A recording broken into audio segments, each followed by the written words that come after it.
이 프로그램은 순수 복음을 전하기 위해 제작되었습니다.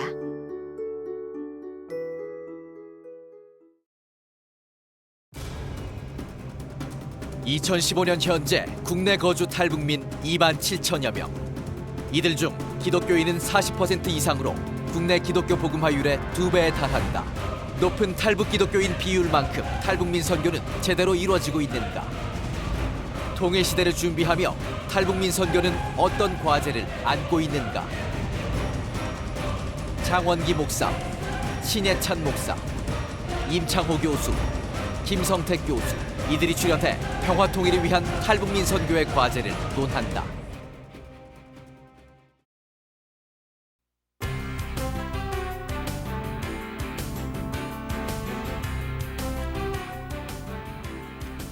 안녕하십니까. 한국교회를 논하다 이혜훈입니다. 현재 우리나라에 있는 탈북민들 가운데 기독교 신앙을 가진 분들이 평균 40% 이상이라고 합니다. 우리나라 기독교 신앙 인구 비율이 2배 이상으로 많은 수의 탈북민들이 교회에 나간다는 그런 이야기입니다. 이처럼 수치상으로는 탈북민 선교가 잘 이루어지고 있는 것처럼 보입니다만 많은 전문가들은 내실 있는 탈북민 선교가 그렇게 잘 이루어지지는 않는다, 그렇게 지적하고 있습니다. 과연 문제가 무엇일까요? 통일시대 북한 선교를 앞두고 탈북민들을 우리 사회에 잘 정착시키고 향후 남북 간 가교 역할을 잘 할 수 있도록 지원하기 위해서는 현재 우리 교회가 어떤 과제들을 안고 있는지 얘기를 나눠보는 시간 오늘 마련했습니다. 함께할 패널 분들을 소개해 올리겠습니다.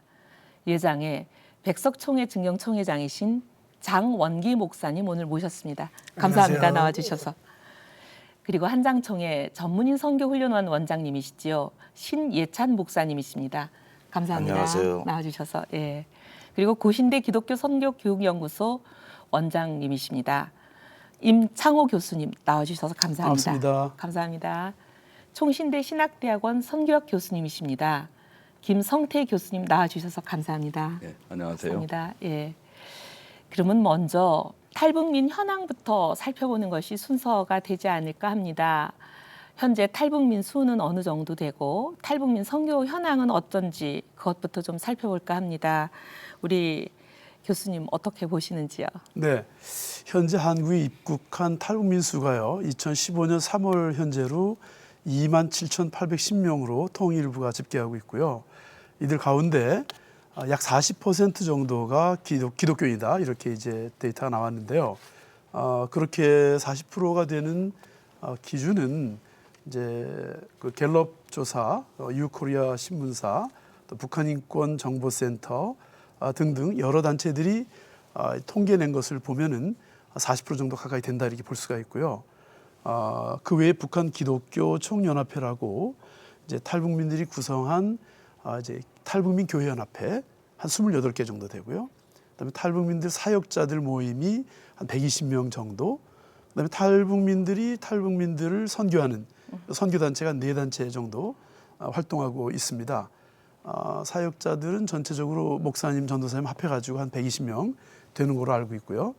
그다음에 이제 대형 교회 안에서 또 이제 탈북민 예배부, 또 북한 선교 예배부 이렇게 드리고 있고, 그 외에는 일반 우리 한국 교회에 조용히 참석하면서 신앙생활하는 그러한 성도들의 그 탈북민들의 그 모습이 있지 않나, 이렇게 말할 수가 있겠습니다.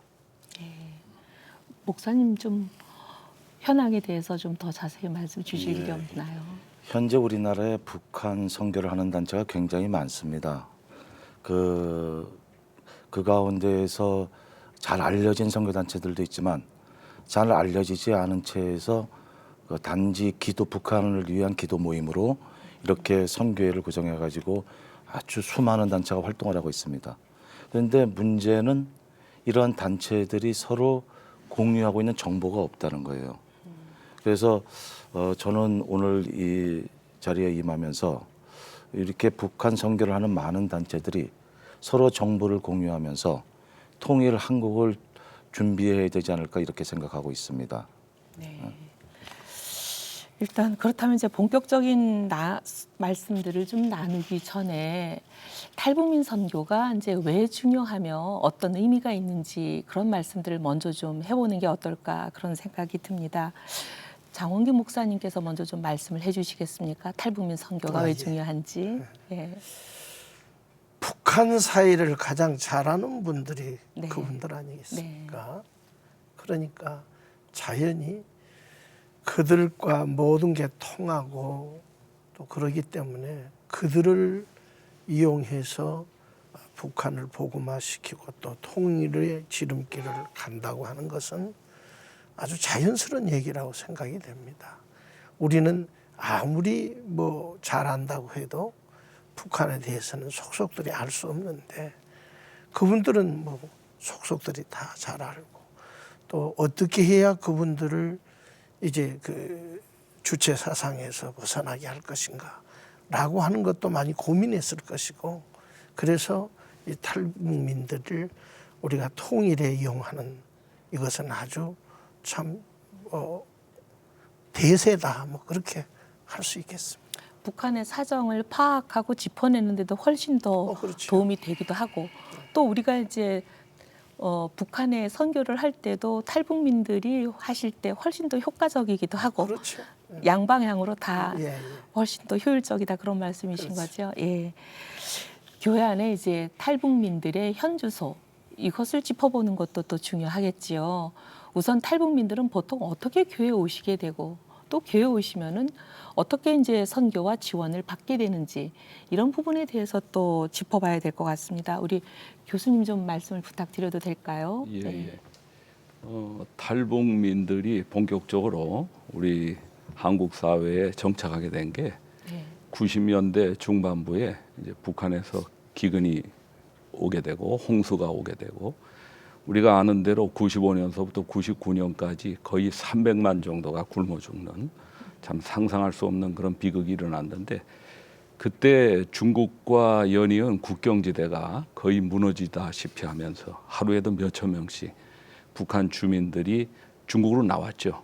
근데 그 기회를 우리 한국교회가 놓치지 않고 조선족 교회하고 연합해서 탈북민 구제나 구호나 또 하나님의 말씀을 전하는 이 선교 사역을 상당히 잘 감당했다고 생각합니다. 그래서 그 결과 95년 이후로 탈북민들이 이제 우리 한국에 들어오기 시작을 했는데 예를 들어서 통계적으로 보면은 이제 하나원에서 종교 지표를 조사할 때 거의 90% 이상이 기독교에 복음에 노출되어 있는 그리고 그 사회에 나와서 정착하게 되면은 계속해서 교회를 50% 이상 정도가 나오게 되는. 근데 이제 그 비율이 시간이 흐르면서 그 탈북에 대한 동기가 좀 다변화되고 조금 복잡해지고 이렇게 되면서 거기다가 2009년 이후로 그 제3국에서 거주하지 않고 먼저 한국에 온 그 탈북자 가정 또는 친척, 친구들을 통해서 북한에서 바로 제3국을 거쳐가지고 한국으로 들어오는 이제 그런 가운데 우리 그 한국교회, 선교에 별로 노출이 안 되는 구호나 구제를 받지 못하는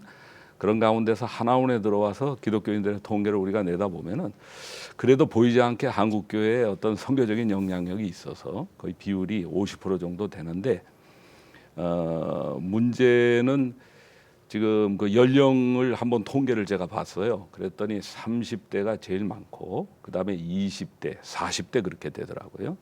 그런데 30대, 20대, 40대가 그 교회 다니는 비율, 종교를 가지게 된 비율을 보니까 거의 63, 64%가 무종교인이에요.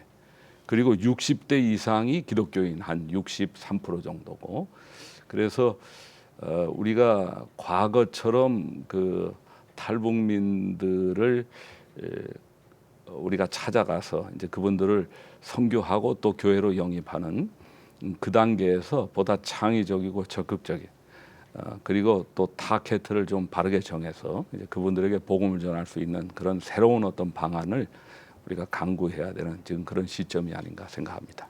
초기 탈북민들이 이제 우리나라에 오는 그 어떻게 보면 경로가 예, 예. 한국 교회가 주도적으로 역할을 하던 그 시기에는 이게 기독교인 비율이 높았는데 예, 예. 점점 제3국을 경유하거나 이제 교회를 교회의 도움이 없이 오게 되는 일들이 늘어나면서 오히려 기독인 비율이 줄어드는 그런 상황이 되고 있네요. 예, 그건 통계 그렇게 나오죠. 네, 예. 참 저희들이 더 많은 노력과 기도해야 될 그런 상황이 되어버리고 있는 상황이네요.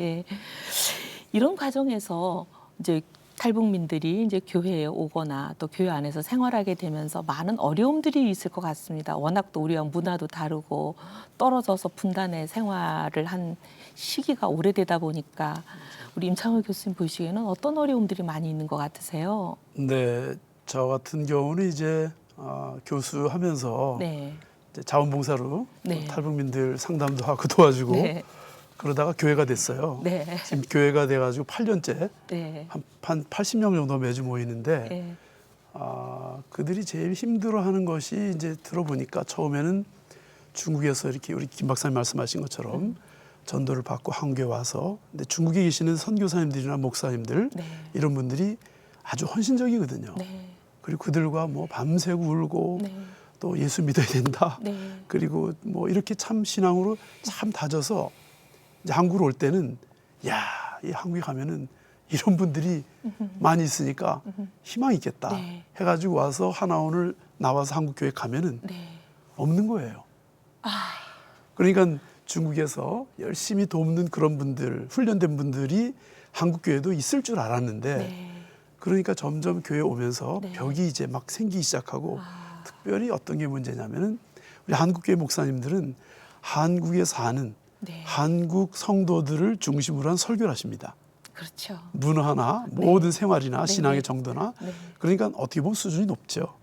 그러니까 탈북민들의 마음에 탈북민들의 눈높이에 그들에게 초점을 맞춘 그런 그렇죠. 설교가 없는 거죠. 네. 없으니까 이분들이 앉아서 그 설교를 듣고 예배를 드리다가 머리가 아파진대요. 너무 왜냐하면은 속상하네요. 말이 안 통하는 것이 첫째고, 그러니까 이분들이 외래어로 하고 이제 나를 생각. 위한 설교가 없구나. 네네네. 네. 그런 것도 그렇고 네. 언어가 네. 북한에 외래어가 없는데.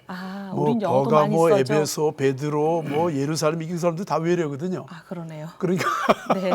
이분들이 못 알아듣고 네. 거기에다가 또 한 가지 뭐냐면 우리 한국 교회의 그 관리하고 조직하고 성도들을 케어하는 시스템이 네.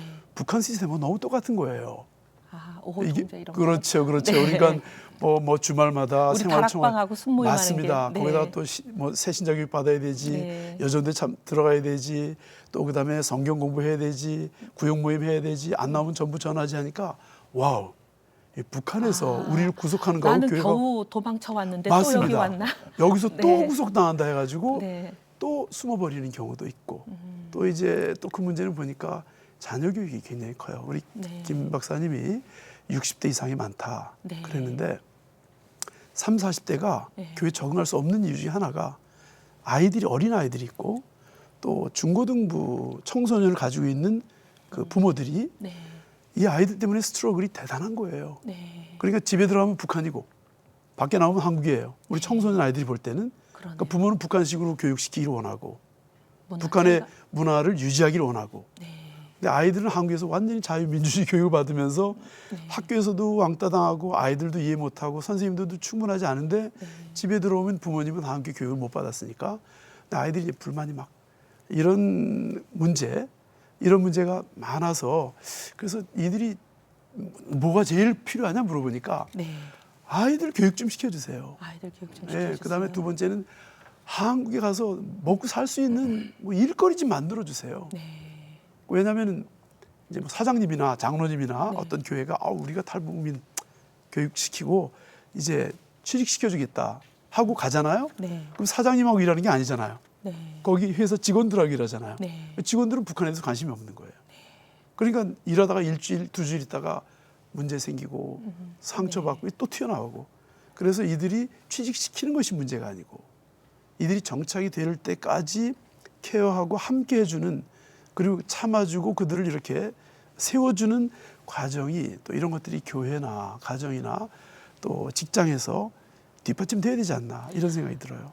교회 안에 신앙의 문제도 있지만 결국은 우리 사회 제도와 문화적인 차이의 그렇죠. 문제가 다 안에 같이 종합적으로 녹아 있네요. 네네네. 네. 그러니까 적응이 안 되니까 네.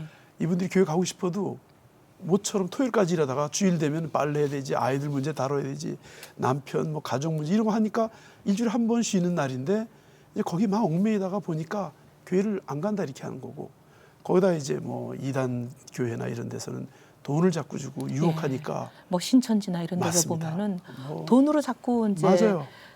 일종의 자기들은 포교를 그런 식으로 하는 거죠. 맞아요. 그러니까 자기들은 우리 2단인지 3단인지 상관없고 우리를 도와주고 우리에 대해서 관심 있는데 갈 뿐이다. 이렇게 말하는 사람들이. 그게 자꾸 어떻게 보면은 그 탈북민들을 스포일이 아니고 뭐라 그러죠? 우리 말로 하여튼 네. 자꾸 그런 버릇을 네. 나쁜 버릇을 들여서 우리 탈북민 선교를 해치는 경우가 많이 있는 것 맞습니다. 같습니다. 예. 그러니까 돈을 줘야지 되나 보다 예. 생각하고 교회마다 또 돈을 주기도 예. 하고.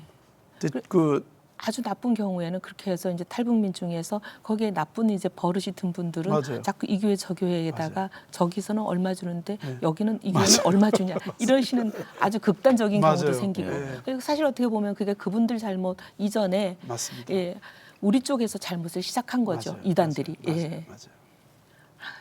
우리 목사님은 좀 어떤 어려움들을 많이 보고 계세요? 예, 지금 임 교수님께서 아주 좋은 말씀을 해주셨는데, 그래 전반적으로 저는 이 탈북자들에 대한 국민적 정서가 이제는 달라져야지만 된다는 얘기인 겁니다. 좀 더 구체적으로 말씀을 드리면은 지금까지 탈북자들을 우리나라 사람들이 한 민족으로 생각을 하기 때문에 이런 오류들이 벌어졌다고 생각을 하는 거예요. 지금 나라와 나라가 다르다는 개념 속에서는 가장 문제시가 되는 것이 문화라든지 관습이라든지 언어라든지 이런 것들이 중요한 역할을 하고 있는데, 가장 문제가 되는 게 언어인데, 그 언어가 우리는 너무나도 잘 소통되고 있다는 얘기예요.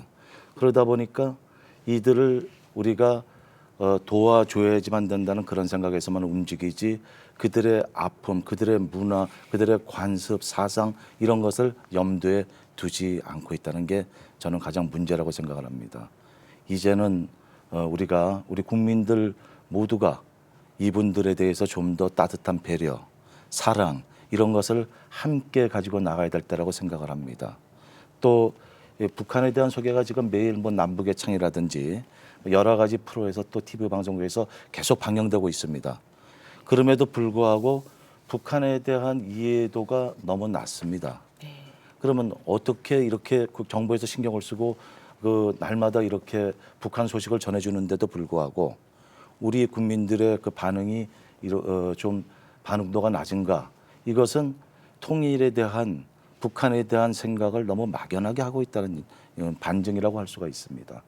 이제는 우리가 이제 금년도가 광복 70주년인데 이 시점을 계기로 해서 우리나라 국민들이 모두 이제 통일에 대한 염원이 이제 막연한 바람이 아니라 구체화된 사실로 나타나야지만 그런 준비를 해나가야 될 때라고 저는 생각을 하고 있습니다.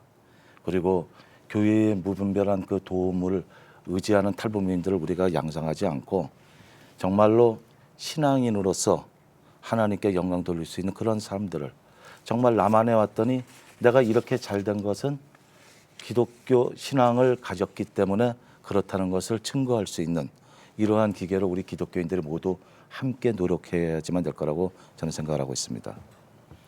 예, 좀 다른 문제로 이제 넘어가 봐야 될 시간이 아닌가 합니다. 사실 이제 문제점들이 이런 문제점들이 있다는 거 저희가 이제 생각을 많이 해봤는데요. 그럼 이제 제대로 된 탈북자 선교를 위한 대안을 저희가 마련해 봐야 되지 않을까 합니다. 이런 문제점들을 해결하기 위해서는 근본적인 원인이 무언가, 왜 이런 문제가 생겼을까? 이제 그런 생각을 해보게 되는데요. 왜 이런 문제가 생겼다고 보시는지요? 교수님 좀 말씀을 부탁드려도 될까요? 네. 예. 아까 저도 초두에 말씀드렸습니다만은 일단 탈북민을 대하는 한국 교회의 그 지도자들의 네. 기본적인 준비가 좀 부족하지 않나. 네. 예를 들어 아주 탈북민이 오게 되면은 그분들을 소중하게 여기고 교회 전체가 그분들에 대해서 맞이할 준비, 훈련된 사역자들이 네. 있어가지고 뭐가 필요한지 어떤 것이 어려운지 그들의 그 니드를 채워줄 수 있는 준비된 사역자들이 있게 되면은 그들이 중국에서 혹은 한국에 처음 왔을 때 어렵고 힘들 때 그것들을 이제 해결을 해줄 수 있는 그 뭐라 의지할 수 있는 곳이라는 생각이 들게 되면은 마음이 열리거든요. 열리니까 이런 것들이 좀 필요하고 또 한 가지는 뭐 초창기 우리 한국에 선교사님 오셨을 때 사실 학교부터 먼저 세웠거든요. 네. 병원부터 세우고. 네. 근데 이들이 필요한 게 지금 사실 자녀 교육이에요. 네. 그래서 자녀들을 위한 방과 후 예를 들어 가지고 뭐 준비물을 해가야 되는데 네. 부모님들이 준비물 이름도 모르고 어디서 사야 되는지도 몰라요. 네, 그렇죠. 그렇게 하고 네. 그냥 이렇게 팽개쳐요. 그럼 아이가 학교 가서 다른 애들은 다 준비해 왔는데 네. 준비 안 해오니까 왜 너 준비 안 해오느냐 물으면은 창피하니까 말 안 하고 있다가 나중에 알고 보니까 선생님이 보기 탈북자 자녀거든요. 네. 그래서 이제 학교에서도 신경을 써주려고 하지만 그 몇십 명의 아이들 가운데 탈북자 하나를 교사가 신경 쓰는 게 쉽지 않아요. 네. 잡무도 많고. 네.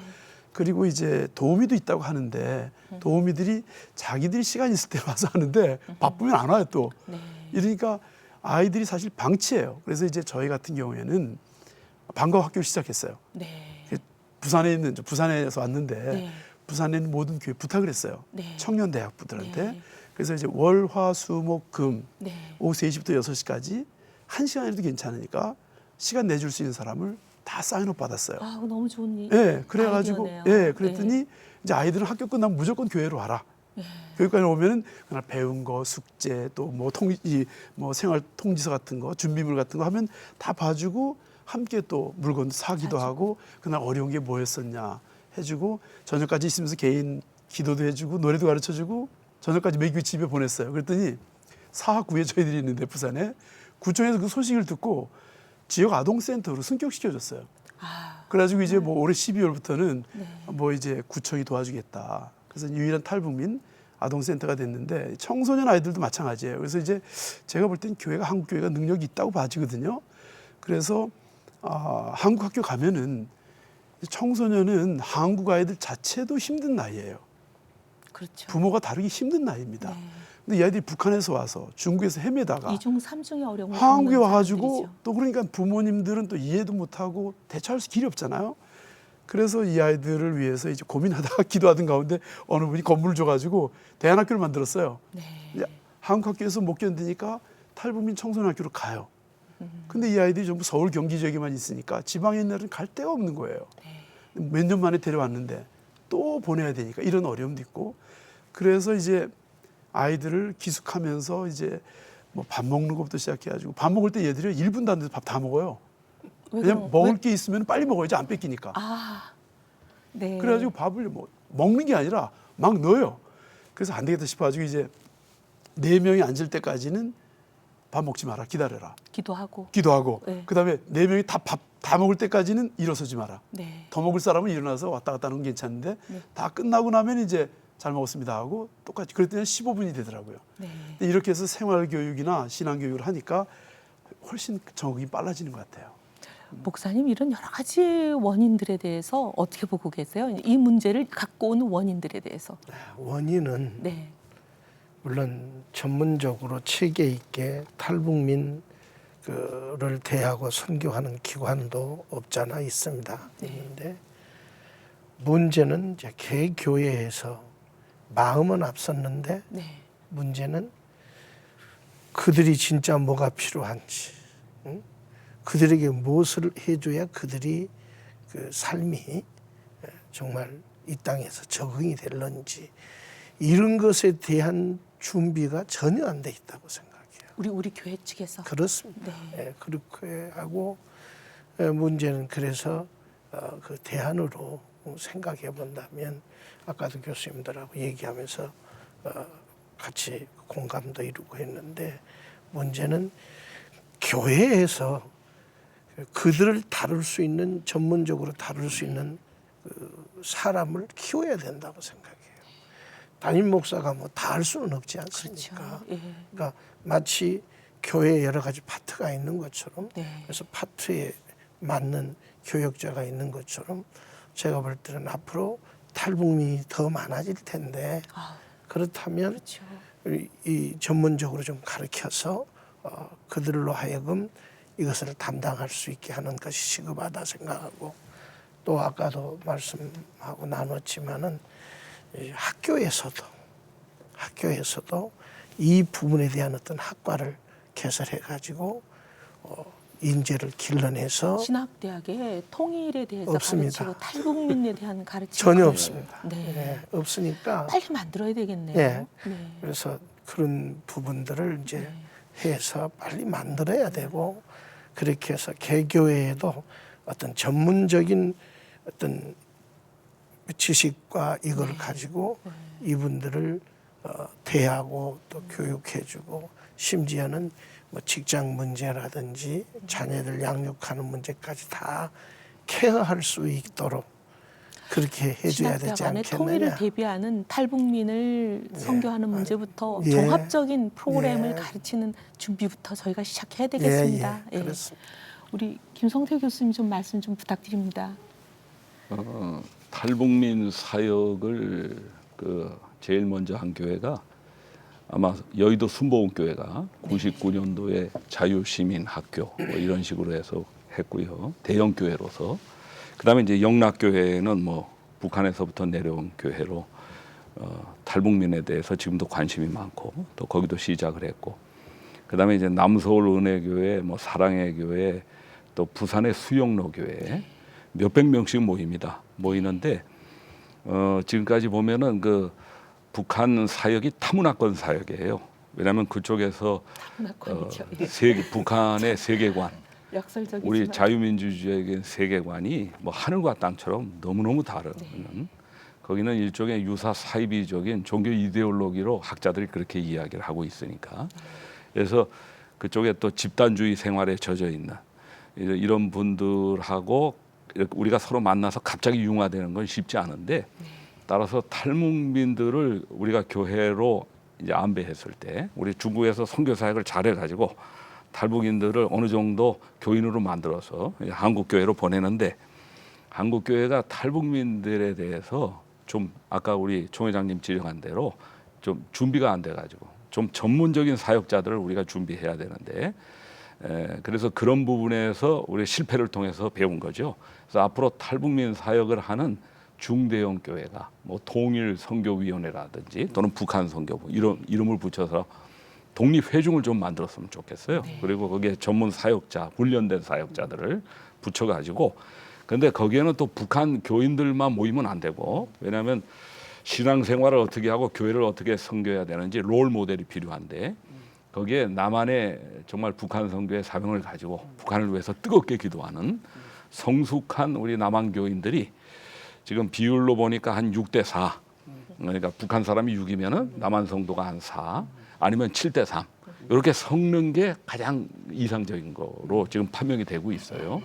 예, 그렇게 해서 그렇게 섞여서 북한 사람들이 교회 생활을 성공적으로 할 수 있도록 다양한 프로그램을 그 부서에서 주도하고, 그게 또 필요하고, 그다음에 또 한 가지 제가 지금 신학교에서 있으면서 안타까운 게 있어요. 그건 뭐냐면은 탈북민 사역자들이 신학대학원의 문을 많이 두드리고 지금 많이 들어와요. 예를 들어서 뭐 제가 속해 있는 우리 총신대학교 신학대학원도 지금까지 거쳐간 탈북민 전도사들 또 목사 안수 받은 사역자들이 거의 한 40여 명 되고 있고, 제가 보니까 통합 측의 그 장신 장로의 신학대학원도 적지 않은 숫자예요. 그래서 이걸 초교파적으로 이제 모든 교단의 신학교를 보면은 굉장히 많아요. 많은데 안타까운 게 저희 총신도 마찬가지예요. 우리 목사님들의 인식이 지금 문제인데, 탈북민 사역자들을 교육전도사로 또 목사로 잘 쓰질 않아요.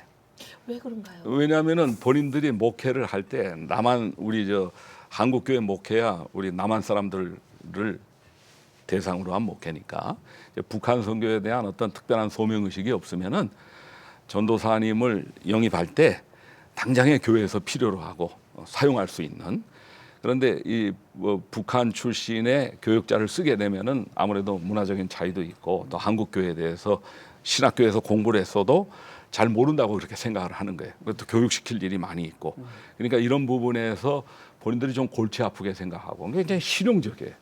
그래서 사실은 이 탈북민 사역자를 위해서 한국 교회가 투자해야 되는데 이분들을 우리가 오히려 탈북민 사역은 탈북민 사역자가 적합한 부분은 없나요? 그래서요. 예. 그러니까 결국 우리 한국 예. 교회가 탈북민 사역자를 키워놓고 좀 잘 활용하지 못하는 부분이 있어요. 이게 정말 안타까운 부분이에요. 그래서 전도사로 3년 동안 있으면서 교회에서 초빙을 못 받아가지고 사역을 못하는 이런 탈북민 전도사가 한두 명이 아니에요. 오히려 이렇게 탈북민들이 늘어나는데 탈북민 사역자가 필요한 부분도 있을 것 같은데요. 당연하죠. 그래서 예를 들어서 탈북민 사역자들이 목사 안수를 받아서 한국 교회에서 적응이 안 되니까 본인들이 이제 북한 사람 탈북 주민들을 대상으로 해서 개척을 하기 시작한. 독특한 개척 교회를 이제 시작하는 거죠. 그러니까 탈북민 교회죠. 네. 28개나 예, 그렇게 해서 이제 아, 28개가 네. 된 겁니다. 네. 그리고 앞으로 개척이 더 많이 될 거예요. 아, 또 하나님 그렇게 역사하시네요. 근데 거기 또 문제점이 예. 아까 우리 임 교수님이 지적한 대로 우리 탈북민 교인들이 생활이 굉장히 어렵습니다. 네. 사실 우리가 생각하는 상상 이상으로 어려워요. 네. 거기다가 중국이나 제3국을 거쳐서 한국에 들어왔을 때 상처가 굉장히 많아요. 그러니까 일종의 외상 증후군 같은 게 있습니다. 그래서 이건 상담을 해야 되고 계속 돌봐야 되는데 탈북민 교회 자체로 우리 탈북민 교인들이 모일 때 헌금하는 거나 교회 생활하는 데 있어서 사실은 안정이 좀 돼 있지는 못해요. 그렇죠. 너무 네. 어렵겠네요. 그런 점에서 탈북민 사역자들을 한국 교회가 선교사라는 개념을 가지고 적어도 생활비는 좀 지원하고 교회가 그다음에 탈북민 사역은 본인이 본격 아주 소신껏 할 수 있도록 그러면서도 북한 사람 교인만 맡기면 안 되고 네. 또 뜻 있는 우리 남한교회 성도들이 예. 탈북민 교회 나와서 아까 비율로 6대4나 7대3으로 네. 이렇게 해서 남북이 서로 그리스도 안에서 복음 안에서 서로 만나고 같이 성도의 교제를 나누고 함께 성장하고 함께 교회를 이루는 이런 훈련이 돼갈 때 이거는 남한 출신의 우리 목회자가 북한 선교의 사명을 가지고 또 북한 주민들을 대상으로 한 목회를 또 할 수도 있어요. 똑같은 각도예요. 그렇게 될 때 앞으로 통일이 되면은 이렇게 우리 한국 교회가 남북이 서로 그리스도 안에서 연합이 되고 하나가 되고 서로의 장점을 100% 극대화시키고 또 서로 존중하고 이런 부분이 북한 선교의 하나의 초석이 되는 거죠. 북한을 변화시킬 수 있는 하나의 그 리트머스 시험지가 되는 거죠. 근데 사실 그 김 교수님 말씀하셨는데 예. 그런 좋은 이해가 벌써 나오고 있어요. 그러면요. 예를 들어 가지고 맞아요. 그 강철호 목사님이라고 예, 예. 그 감리 세터교회 네. 그 교회는 얼마 전까지만 해도 예, 예. 그 다른 교단의 감리교가 아닌 장로 교단의 목사님이 그 교회를 계속 지원했어요. 예, 목동 지구촌 교회. 맞아요. 네. 계속 지원하다가 지금 그걸- 이제 맞습니다. 예. 그러다 이제 그 감리교에서 그걸 알았어요. 예, 예. 알아주고 감리교 목사님들이 야 이거 우리끼리 되지 않지 않느냐 힘을 모아가지고 그 교회를 사들였어요. 사들여가지고 그 교회가 탈북민 교회 첫 번째 자기 교회를 가진 교회가 됐어요. 아멘이네요. 네, 이 소식이 점점 좀 알려져가지고 지금 자립이죠. 자립이죠. 예, 자립인데 예. 이제 근데 뭐 그래도 탈북민 교회가 어려움이 있습니다만 어렵죠. 창원에 얼마 전에 제가 다녀왔습니다만은 예, 예. 거기 서문화 교회라고 있어요. 예, 예. 알고 있습니다. 네, 그 네, 이상현 그거 알고 목사님과 있습니다. 예. 네. 근데 거기는 장로교회입니다. 예, 예. 합동 측이죠. 근데 예. 통합 측에 다른 교단에 예, 예. 여자 탈북민 전도사가 예. 열심히 수고하고 컨테이너 안에서 개척하고 있었는데 예, 그 소식을 듣고 전혀 다른 교단인데 그 교회가 완전히 교회를 지어줬어요. 예. 그 교회 그 전도사님 사택까지 지어줬어요. 예, 예. 그래서 제가 그 갔다가 봤는데 참 감동적이었습니다. 그리고 뭐 교파를 초월해서 그 지역에서 경남의 교회들이 우리 북한의 탈북민들을 선교해야 된다. 이래가지고 한 목소리 높이는 거 봤는데 그 저도 그래서 이제 그런 모습이 아주 더 100% 동감합니다. 예. 근데 이제 중고등부, 초등부 지도를 해야 되는데 경험이 없잖아요, 탈북민들이. 그러니까 목사님들이 어려워하는 거예요. 이게 가능할까? 그래서 저는 이런 아이디어를 내드렸어요. 그러면 탈북민도 선교하고 한국교회 어른들, 전체 성도들에게 북한을 가르치고 북한 선교에 대한 그 전담 전도사로 모시면 되지 않느냐. 그러면 목사님도 공부가 되고 장로님도 공부가 되고 그렇게 하면 얼마든지 될 수 있지 않냐. 그래서 부산에 사직동 교회라고 있습니다. 그래서 제가 그걸 목사님한테 말씀드려가지고 탈북민 한 분을 또 다른 교단에서 졸업한 감리교회를 졸업한 전도사님인데 고신 교회가 전도사님을 모셨어요. 모셔가지고 북한 전담 전도사로 이런 운동이 좀 많이 일어났으면 좋겠어요. 제가 조금 고무적인 이야기를 할게요. 네. 우리 국내뿐만 아니라 지금 탈북자들이 탈남 현상이 일어나고 탈북의 국제화가 일어나고 있어요. 그래서 우리가 아는 대로 한 3,000명 이상이 탈남. 네. 예, 전 세계 한국을 떠나는 거지. 전 세계에 지금 있는데 뭐 영국, 캐나다, 독일, 네덜란드, 네. 스웨덴, 노르웨이 뭐 없는 데가 없어요. 벨기에 한 3,000명 이상이에요 지금. 그런데 고무적인 거는 그 현지에 있는 외국인 교회가 북한에 대한 관심을 가지고 본인들이 이 탈북민들을 돕기 위해서 북한을 알기 위한 예를 들어서 노스코리아 어웨어니스 세미나라든지 또는 노스코리아 미션 스쿨이라든지 이런 걸 요청을 하고 있어요. 그리고 본인들 그걸 개최하고 네. 탈북민들을 돕기 위해서 노력을 하는데 하물며 우리 한국 교회는 말할 나위도 없죠. 그래서 네. 북한 선교에 대한 인식이 아직 좀 부족해요. 네. 그래서 이거를 좀 확산을 시켜요. 아니 정말 두 분 말씀 들어보니까 이 대형 교회를 하나님이 쓰시는 부분도 분명히 있겠지만 이렇게 너무 이제 개교회가 본인 교회를 대형화하려는 데서만 너무 집착할 것이 아니라 일정 규모가 넘어서면 그 교인들을 또 이제 어떻게 보면 이렇게 탈북교회, 탈북인들의 교회로 또 보내주기도 하고 이렇게 해서 서로가 아름다운 모양을 이루어가는 것을 우리 하나님이 기뻐하시지 않을까 그런 생각이 듭니다. 정말 그런 아름다운 모델이 만들어졌으면 좋겠다는 생각이 듭니다. 이제 저희가 또 이제 시간상 또 진도가 나가야 되는 부분이 있습니다. 앞으로 이제 좀 더 효과적인 탈북자 선교를 위해서는 우리가 또 대안을 마련을 해야 될 그런 과제가 있는데요. 어떤 대안들을 좀 마련을 해야 될지 좀 과제에 대해서 집중적으로 좀 얘기해보는 시간을 가졌으면 좋겠습니다. 좀 우리 신희천 목사님께서 좀 집중적으로 이 부분을 말씀을 해주셨으면 좋겠는데요. 예. 지금 문제점들의 근본적인 원인들을 얘기하다 보면은 네. 결국 가장 큰 문제점은 교육 부재라는 겁니다. 네. 그래서 국민적으로 학교 기관, 초중고 학교 기관과 그 다음에 신학교, 교내적으로는 신학교 이게 얘기가 되는데 이 사실 우리가 북한에 대해서 어렸을 때부터 학교 교육 과정에서 교육이 되져야지만 되는데 이것이 등한시대다 보니까 6.25가 북침인지 남침인지도 모르는 그런 시대에 이르고 말았어요. 굉장히 가슴 아픈 일인데 그래서 북한에 대해서 정확한 인식을 어릴 때부터 교육을 통해서 가질 수 있도록 해줘야지만 되고 또 이것이 자라난 그 청년들이나 장년들에게 군 연합 우리 군이라든지 군에서는 뭐 청년들에게 이제 방공사장을 갖다가 심어주고 있고 또 우리 기독교 연합체들 한국의 대표적인 기독교 연합체라 그러면은 한국교회 연합과 한국기독교총회도 있고 또 한국 한기총도 있는데 기독교총회가 예, 뭐 그 외에도 많은 그 수많은 단체들이 있는데 이런 단체들에서 금년이 광복 70주년이라는 이러한 행사적 일환으로서 북한 선교와 탈북자 선교가 다뤄지는 것이 아니라 우리가 항상 관심을 가지고 북한 선교가 타문화 선교권이 되지 않고 이제 유사문화 선교권으로 될 수 있도록 이렇게 이어져 나가야지만 된다는 것입니다. 그리고 신학교육기관에서는 탈북자 중에서 신앙심이 좋은 분들이 많이 있어요. 이런 분들이 이제 신학을 하겠다 그런다면은 장학 혜택을 줄 수 있는 그런 제도적 장치가 마련되어야지만 될 것 같고 그 다음에 우리 교회에도 탈북자 집사님이 계시는데 신앙생활을 아주 열심히 잘하고 계세요. 정말로 모범적으로 잘하고 계시는데 이런 분들이 탈북자가 있는 그런 교회들마다 다 있다고 봅니다. 소수여서 문제인 거지. 이런 분들이 교회에는 그대로 섬기되 이제 이런 분들이 모여서 열심히 자기네 탈북자들을 선교할 수 있는 전도할 수 있는 그러한 그 선교회를 구성을 해서 매월 모이면서 함께 예배도 드리고 또 탈북자 정보를 갖다가 공유하면서 그들을 위해서 기도도 하고 그들에게 탈북자들에게 복음을 전할 수 있는 이런 것이 지금 현지에서 굉장히 시급한 문제라고 생각을 하고 있습니다. 네. 우리 목사님 좀 대안이 우리가 꼭 필요하고 시급한 대안이 좀 어떤 게 있을까요?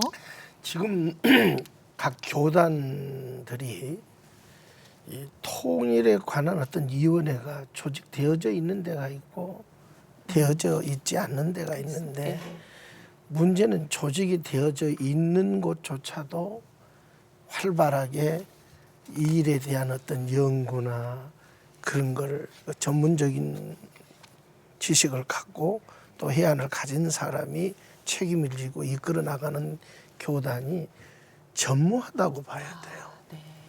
그래서 그 교단에서 이런 통일 모임 이런 그 위원회를 만들어 가지고 네. 거기에 좀 전문적인 분들을 리더로 만들어서 네.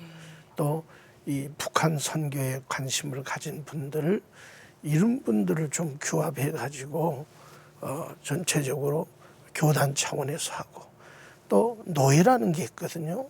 감리교 같은 데는 뭐 지방에 같은 데가 있는데 연회도 있고 여기에서도 또 그런 소조직을 만들어서 노예 차원에서 개교에 이런 관심 있는 분들을 모아가지고 뭐 돈도 내놓을 수 있는 것이고 또 그 중에는 뭐 취업을 시켜서 이분들을 정말 잘 정착할 수 있도록 만들어줄 수 있는 역량을 가진 분들도 있을 것이고 제가 볼 때는 그런 분들을 좀 이렇게 모으고 해서 이런 그 위원회가 만들어져서 교단 내지는 뭐 노회 지방의 차원에서 또 시차례도 해서 이런 것이 이루어진다고 하면 그래도 좀 더 효과적으로 이들을 끌어안을 수 있지 않겠는가 그런 생각을 합니다.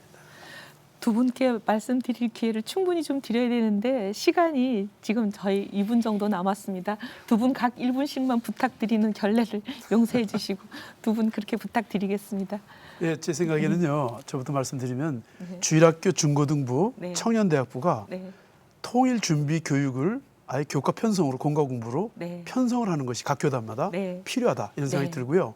이미 일반 학교에서 다 시키고 있거든요. 네. 통일부에서. 세 번째는 신학대학원에 이 통일에 대한 앞으로 통일 세대 목회자 후보생들을 키우는 곳 아니에요. 네. 지금 선택 과목으로 되어 있는데 네. 통일은 선택이 아니라 필수잖아요. 아, 네. 그래서 과목 자체도 필수 과목으로 만들고 그래서 본격적으로 준비를 하는 그런 대안이 나와야 그래 전문가도 찾고 또 훈련이 필요성을 느껴가지고 운동이 나지 않을까 저는 그렇게 생각합니다. 네. 아, 정말 감사합니다.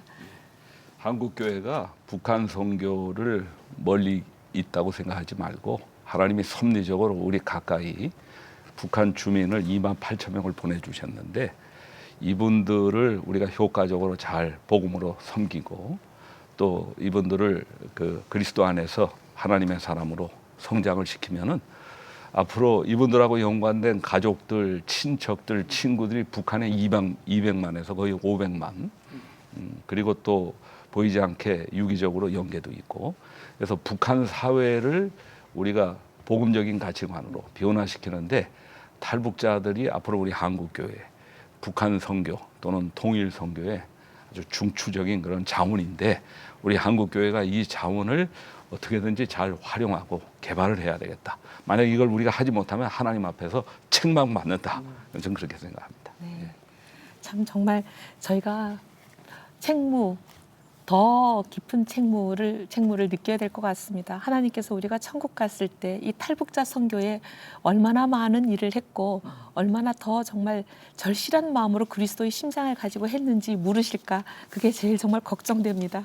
제가 하나만 더 네. 말씀을 드리고 싶은데 이 경제적인 문제 해결책에 모두 관심을 써줘야지만 되는데 무료 직업 훈련 학교를 갖다가 탈북자들을 위해서 만들어서 이게 뭐 그 국가에서 해줄 수 있는 각 구라든지 시라든지 여기서 지원을 갖다가 해주셔서 이들이 경제적 자립을 할 수 있는 기술을 갖다가 가질 수 있어야지만 된다는 얘기죠.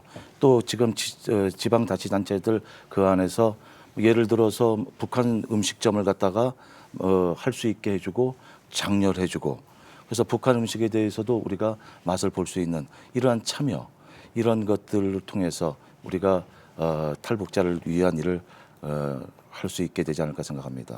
네, 이제 이야기를 마무리하겠습니다.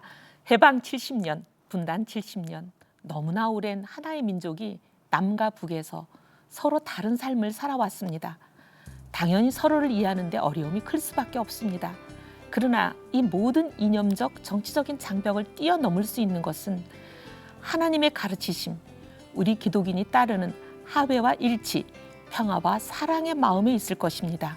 탈북민들이 우리 사회와 교회에 잘 정착할 수 있도록 그래서 앞으로의 통일 시대에 큰 역할을 할 수 있도록 성도 여러분들께서 우리의 방식대로가 아니라 그들이 원하는 것이 무엇인지에 더 관심 가져주시고 더 귀 기울여 주시고 더 노력해 주시기를 그리고 또 기도해 주시기를 부탁드립니다. 한국 교회를 논하다 여기서 마치겠습니다. 감사합니다.